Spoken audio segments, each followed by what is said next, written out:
First time that's ever happened. Hi. All right. Hey, Oops. It is time for the Black Belt Newscast. This is the very first one of 2025. That's right. And the first one in the office together, too. In a while, but in 2025 yeah. as well. Yeah. We're not always here at the same time, but we are at the headquarters for the Selma Sun and the Black Belt News Network that's here in the heart of the Black Belt, the Queen City in Selma.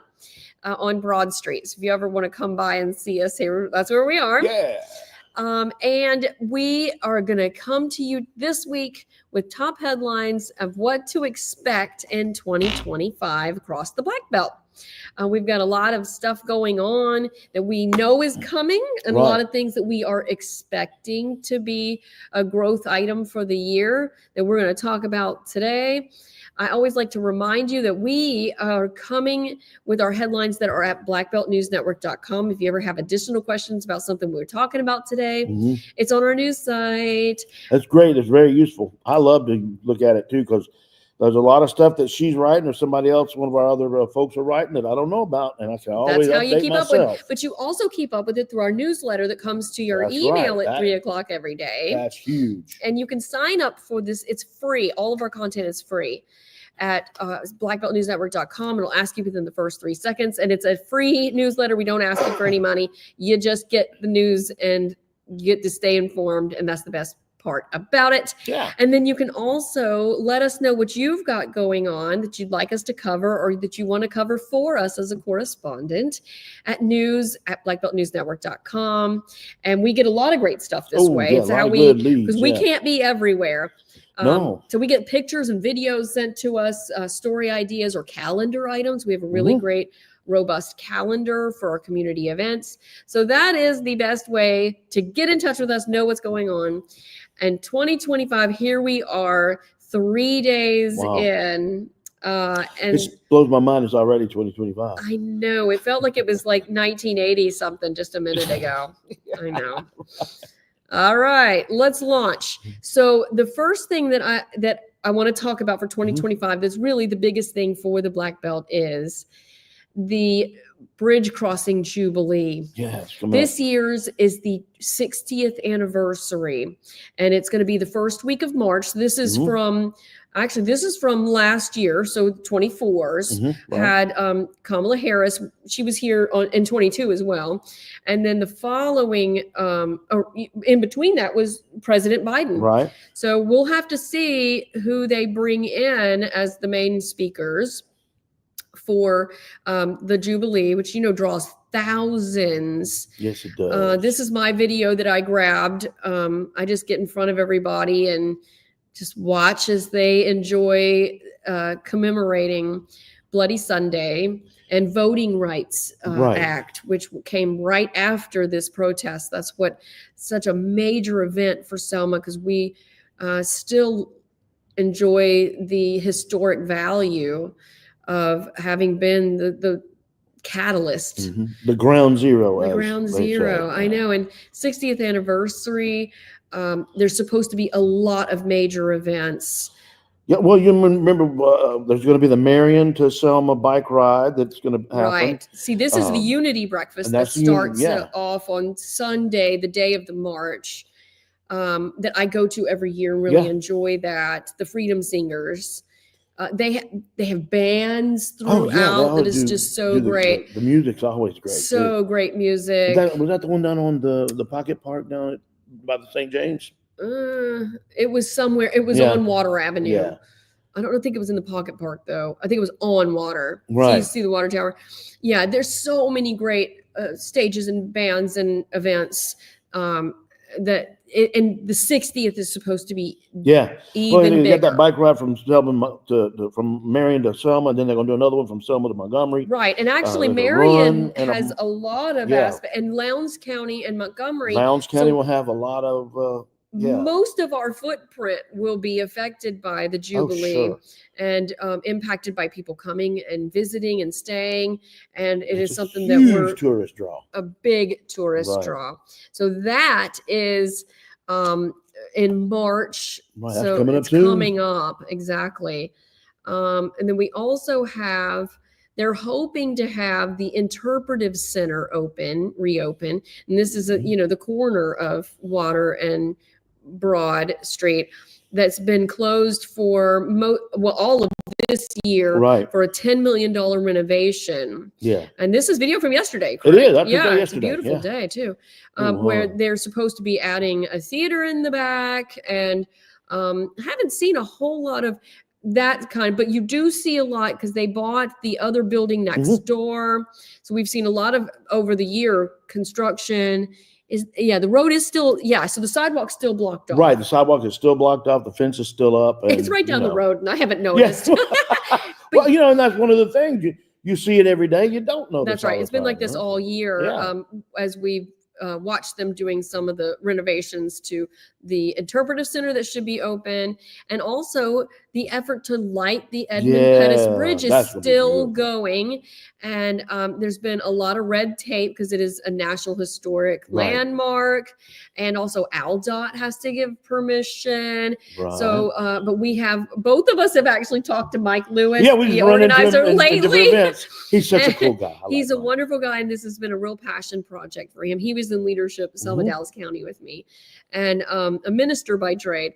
But this is his passion, is to get it lit with LED lights so that it can kind of match the topic of the holiday, or but also hopefully keep people here more than just during the day by lighting the bridge. So that'd be cool. We'll see the process. Yeah, we were supposed to find out more during 2025 about whether they get it lit. I know the goal was to get it lit by the 60th. Yeah, but raising the money, and I know when I ran into him, he said they have a major fundraiser going on right now. Yeah, so I think they need, is it $300,000? I can't remember. I can't remember the number either. It's a lot. I should have written and it does take time to raise that kind of money. Yeah.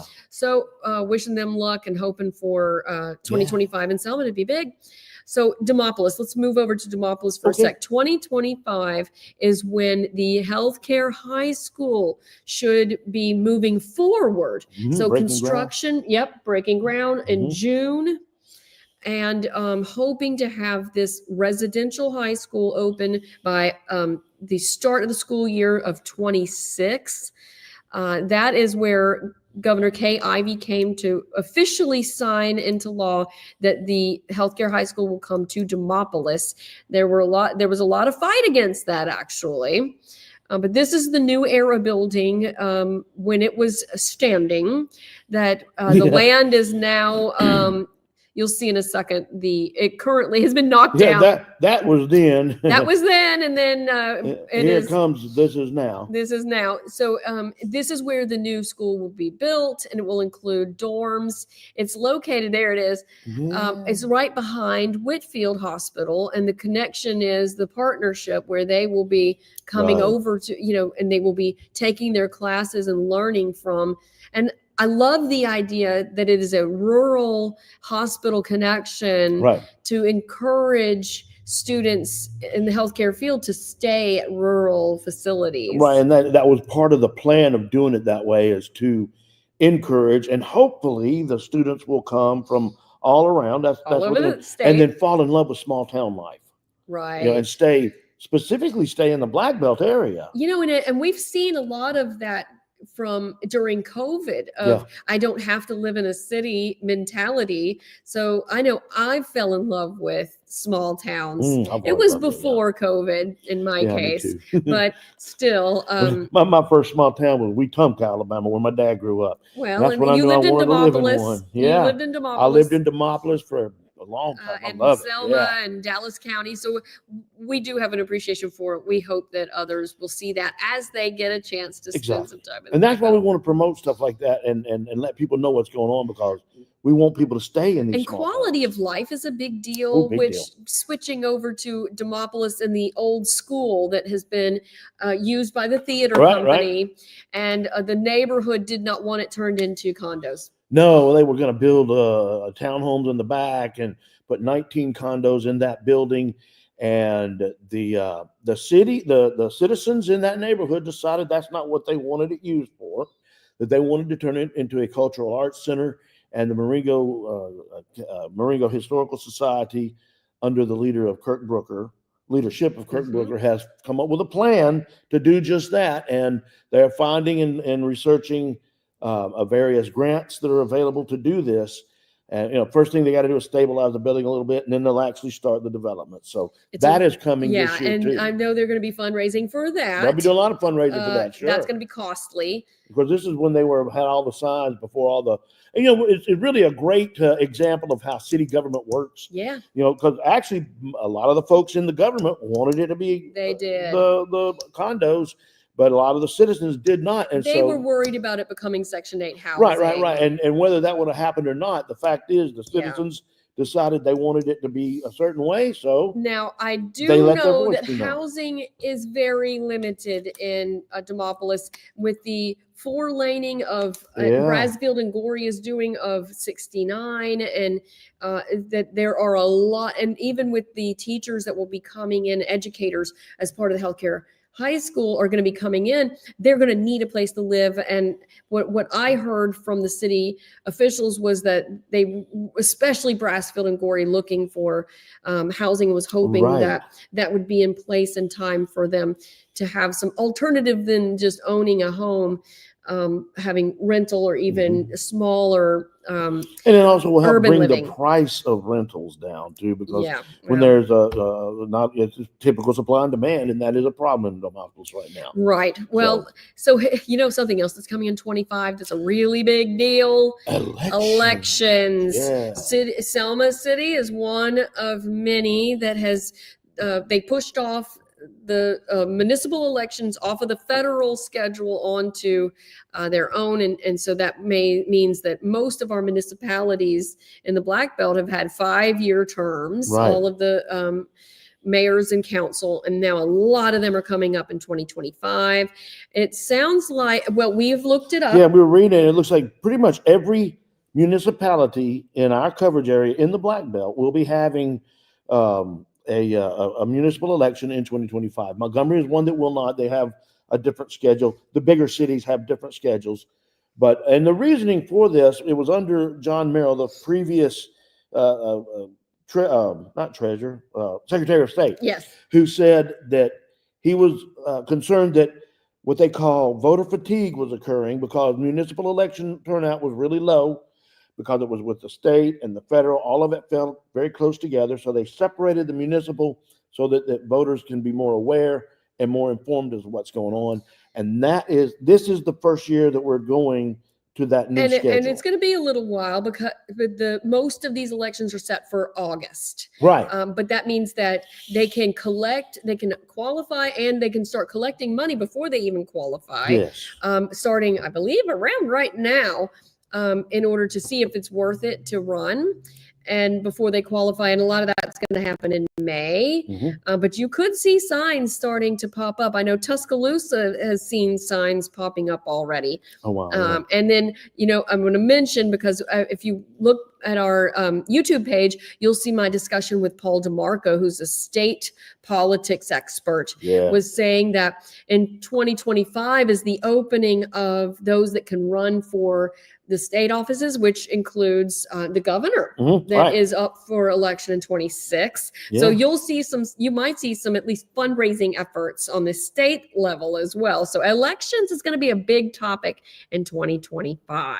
Yeah, and then I understand Governor Ivey is not going to run for another term. I don't think she can. I don't think so. And A.G. Marshall, I believe, has just pulled out of the race. He never put in. No, he never actually. He tapped into the interest and decided he talked about it, but he decided that's not what he wants to do. Well, and everybody, we know the name Marshall because he's come in and closed down a lot of our gaming facilities that opened in 2024, which we're not talking about in our look forward to 25 because we don't know if it's going to be an issue.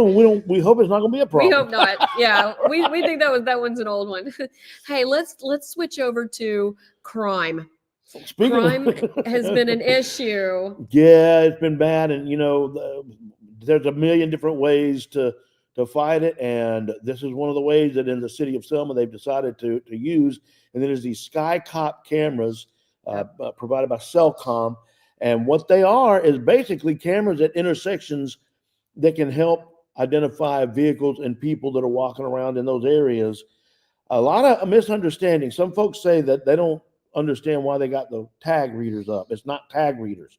This system cannot read tags. It can get a picture of it. It can get a picture of the vehicle and the people. And it's already helped solve a stolen vehicle case and a couple other smaller crimes. And Selma is hoping that that's going to go a long way to strengthen the police department with some of this shootings and robberies and we had asked for our wrap up of 24 and look forward stories that we've done for 25. We asked the police department, what's the plan? Yeah. And that was one of them, as well as some other. They've got some other things in the works. And actually, there's a few things that they wouldn't tell me exactly about because some of it is still just being developed. And some of it, they don't want everything known because they don't want to tip the criminals off with some stuff. Like where all the you can go find them. But they said, we don't want to make it too obvious because they don't want people to know to avoid, which I think, I know deterrence is important. Yeah, and I think exactly. The cameras help with deterrence. If you see those lights blinking and stuff, it kind of creeps you out and you're not, I think you're going to be less likely to do something wrong. Okay. So besides crime, we're going to scoot over to education. And that's a big topic at 25 because there are a lot of school districts in our region that are looking for new leaders. Montgomery is looking for a superintendent. Selma City is looking for a superintendent. Demopolis is looking for a superintendent, and Dallas County will be starting in June. Yeah, that's right. So we've run a couple of stories, quite a few stories about leadership issues in the Black Belt, but specifically education leaders. So go check out blackbeltnewsnetwork.com to see more about what we talked about because now we're kind of competing against each other for qualified superintendents that are willing to come to a rural and challenged area. And one of the things we've learned too is that in Demopolis, they've actually closed the process. So they have had an interim. Right. Selma, and I've got to call into Selma. Hopefully we've been off, they've been out. So next week we're going to get really kicking and getting folks on the phone. And I know this holiday makes it hard to get some answers, but they have a little time. I think theirs may be closing soon, if not closed already. So let's see how the search is going. We will keep you guys posted. School of Discovery, just kind of sneaking over this real quick. In 2025, this is the first school that's been built in Selma City schools in a lot of years. 30 years, something like 20, 30 years. Yeah, and originally they said $17 million. I don't know what it's at now, but they are redoing this middle school that's supposed to focus on arts, for the schools. Now, this was part of Dr. Bird, Zacchaeus Bird, who was here and left in October. This was one of his babies. He used a lot of the funding that was going to run out through COVID funds. Right. So got to use it or lose it. Right. Use it or lose it situation. And this one was a fallen apart school. They really needed something new. And this will be, I want to say 7th and 8th grade because they put all the 5th through 6th grade and all the elementary schools. We've written about this, so go check it out. It's another thing I'm hoping to get some answers on when they get back in the office. Yeah, so we'll do an update story soon. Special stuff too in there. They're gonna have some special teaching methods and new and creative ways of getting the kids to learn. So it's gonna be interesting and exciting to see what they do. So industry is always something that we're watching. Industry in 2025. Let's talk about Craig Field and what's coming. Craig Field itself. First of all, we've seen a number of industries come to Craig. A lot of it overlaps from year to year. And one of the things that they're going to do out there in order to help attract even more industry is improvements to the field itself. The first thing Jim Corrigan says, who's the CEO of Craig Field, one of the first things he wants to do, he's got $1.7 million grant to start the renovations and refurbishment of the taxiways. And the reason for that is there's the taxiway, right? That's when they Resticom had some tactical training going on. But those taxiways can only support so much weight a certain number of times each year. And in order to get big, like C-130s and 747s and whatnot in there, 757, we have one of the longest runways in the state. So it can handle those airplanes. The taxiways can't. And if you get a repair or maintenance facility, you got to be able to get the airplane to the hangar. So he wants to get those taxiways set up and get those perfect And then he's going to eventually, in about 4 or 5 years, he says 3 or 4 years, redo the runway. But runway's fine. Of course, Resicom has the tactical training out there right now, which again you would need. And a lot of this is the refurbishing of an old Air Force base that closed in 77. And people always say that was kind of the downturn of Selma was after we lost all of the great things that came along with and supported Craig Field, the military base. So here we are getting to see all this other great things happening at the Air Force Interestingly base. enough, it's becoming, once again, a military training base. It's just instead of training people for the American military, it's a lot of international. That's a British group that was in there that day. Yeah, the ones that were flying, jumping out of a parachuting helicopter. in. That's pretty cool. That would be so fun. You can't get me to jump out of a plane. Nope. I don't know. I like to fly, but I don't know if I want to jump out. But I love to fly. The land is so solid. Yeah, it Why would you challenge it, right? All right. There's another. Hoping to see in 2025, and I think we're throwing this one as like a dream for 2025, is to see some development of older, empty, abandoned buildings downtown, in all of our downtowns. And this one, Tepper Building. Well, Portia Fulford has some plans. She owns it, and she has some plans for it. And she and my wife Sarah are friends, and she's a super nice lady, and she's got some great ideas. I've tried to get in touch with her here recently. I want to find out what her plans are, but she has plans to develop that, hopefully into some office space. Yeah, it used to be a department store. Yeah, it used to be a department store. A lot of people have some great memories of that, and it flourished during the Craig Field time. Right, and what she wants to do, from what I understand, the artist renderings we've seen before, is preserve the historic facade, and just restore the inside to more modern use. So hopefully we'll get more information on that. Or apartments and offices, exactly. So we're hoping that we'll get. But as you can see, they have fencing around it because pieces have been falling off the roof. Right, and it's got to be safe. And you don't want people going inside those rotten floors and stuff like that. Right. Another thing, we got to throw this in there always, at least because it was so major, is tornado relief. And that is continuing. That continues. Yeah. I mean, it's 2 years later. Second anniversary is coming up, in about 10 days? Yeah. January 12th. January 12th. Today's the 3rd. So, yeah. Here we are approaching our second anniversary. It doesn't feel like it's 2 years. It doesn't feel like it, but there's still that, there's still scars, and there's still a lot of recovery that needs to be done. And just like with Craig Field and the lights on the bridge, a lot of government red tape has to be done to get grants and whatnot. And a lot of those folks are still working from home from COVID years, and that's slowing the process of approvals and whatnot. So it's taking a lot longer to get these things. Like Jim Corrigan was saying, nothing's happening as fast as he wants to because it has to go through a process. Same thing. This is Old Orville Road. Yeah, that's Old Orville Road. That's over there where Carl Billings' house right there, which is now is rebuilt. Beautiful now. Yeah. I know. I'm so happy. This is a year later, so we need to go back and do a 2 year. We do. We'll go get some. We'll go get the latest on this. Yeah. That's JL Chestnut. It got hit really bad. That was the epicenter. Walked that. Yeah. Donnie was wearing flip-flops. Yeah. I told him, "You've never been in a tornado, have you?" Yeah, he said, "No." I've covered a lot of tornadoes and hurricanes, for that matter, in the last 30 years that I've been doing this. So I knew to wear. Me too. Steel-toed, dude. Steel-toed. Oh man. Anyway, the kids these days. We love you, Donnie. Yeah. All right.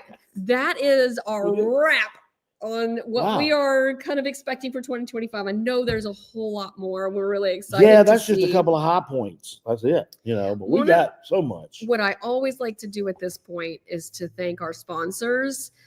Thank you, Mr. Miller. Randall Miller Funeral Service. And what a nice guy. What they do too is they will meet with you and pre-plan your funeral. It's a gift that you can give to your family, and let the advisor that you meet with know what it is that you want. And that way there's no infighting with the family later, and they can just enjoy celebrating your life. So give them a call, 334-874-9081. Wow, you can see that? No, I can't. I memorized it. I've said it enough times. Okay. No, I can't see that. I have the worst eyes ever. I was about to say, you ain't got your glasses. But But we do thank Randall Miller, and you can be a sponsor too, or maybe one of your favorite businesses. Yeah, So please. email us at news@blackbeltnewsnetwork.com and join in what we're doing. You can also make a donation. Right. We can now take tax deductible donations, and we have quite a bit that are coming in. They're recurring good. every That's month. good. You guys are giving $10, $30. And it all helps. Every little bit. Yes, and this is allowing us to keep our content free. We do not charge. We do emails that are all free, but it costs money to collect all of this stuff. And so we would love to have you guys just make a quick donation. It's so easy, and it's tax deductible. Keeps us going. We recently started doing the Black Belt Outdoors. Yeah. So go to Facebook and sign up, follow us at Black Belt Outdoors and find out more about. We've been sharing deer pictures. Yeah, got some so many deer bucks from harvests, all over the Black Belt. They're huge. Different events that have come up, some fishing events that have and come also up, and some that are updates on CWD, Yeah, which is a CWD big updates, deal, and changing the zones a little bit. Right. I just Found in recently another put county in up Northwest. some fishing tournament Yep. information. And Maddie Mendenhall down in Bridgeport, her Bridgeport class, she's taking sign-ups for the 2025 season. That's up there. Awesome. So go follow us there. And also, we also put out our, so that's Black Belt Outdoors. Mhm. We just put out our Camping in the Black Belt. Yeah. Oh boy, what a fun series. So and getting ready for spring is camping season. So this go is watch these. Yeah, this is our camping. Go watch about the Grist Park. That was the first one. This was our first one. It was so fun. And then we have Foscue Park coming up. That'll be our second Demopolis one. in Demopolis, which is really fun. It's a and beautiful then park. Roland Cooper is also on the list. Now, in the Cooper. spring, we are going to be doing, I'd like to go to the one in Eufaula. Oh, that's a beautiful park. Yeah. So we're going to go east.